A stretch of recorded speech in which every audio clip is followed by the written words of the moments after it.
Hello guys, welcome back to my channel. Day 15 ఈరోజు యాగంటికి వచ్చేసామండి. లైట్గా చిల్ అవుదామని చెప్పేసి స్విమ్మింగ్ చేసామన్నమాట. నందవరం వెళ్ళి ఫస్ట్ అక్కడ యాటలు పెట్టుకున్నారు బంధువులు, తినేసి ఫుల్ అది కరిగించడానికి ఇట్లా వచ్చి స్విమ్మింగ్ చేస్తున్నాం. స్విమ్మింగ్ చేయడం కూడా మనకు క్యాలరీస్ అనేది కరిగించడానికి చాలా ఉపయోగపడుతుంది. నెక్స్ట్ టైం ఎప్పుడైనా స్విమ్మింగ్ చేయాల్సింది వచ్చి హ్యాపీగా చేసుకోండి, ఎంతసేపు కావాలంటే అంతసేపు చేసుకోండి. అయిపోయిన తర్వాత శివయ్య దర్శనం చేసుకున్నాము. గుహలో వెంకటేశ్వర స్వామి ఉంటాడు. రైట్ సైడ్ వచ్చేసి ఎవరు మిస్ అవ్వద్దు, చాలా బాగుంటుంది. ఎప్పుడైనా మీరు యాగంటి దగ్గరలో వెళ్ళాల్సింది వచ్చే ఖచ్చితంగా దర్శనం చేసుకుని వెళ్ళండి, శివయ్య దర్శనము. Thank you for watching. ఇలాంటి వీడియోలు మరికొన్ని రావాలనుకుంటే మీరు ఒక లైక్ చేసుకోండి.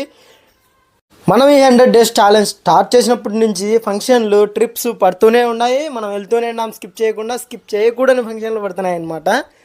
మనం కానీ మన డైట్ అనేది పర్ఫెక్ట్గా మెయింటైన్ చేస్తూనే ఉన్నాము సాధ్యమైనంత వరకు. చూడండి, వర్కౌట్ చేసిన తర్వాతే నేను అక్కడికి వెళ్ళాను అనమాట. వర్కౌట్ స్కిప్ చేసి మరీ వెళ్ళలేదు. డెడికేషన్ అనేది ఇంపార్టెంట్. న్యాచురల్ బాడీ బిల్డింగ్ అనేది టైం తీసుకొని చేసేటువంటిది కాబట్టి 2-3 నెలల్లో వచ్చేది కాదు. Thank you for watching.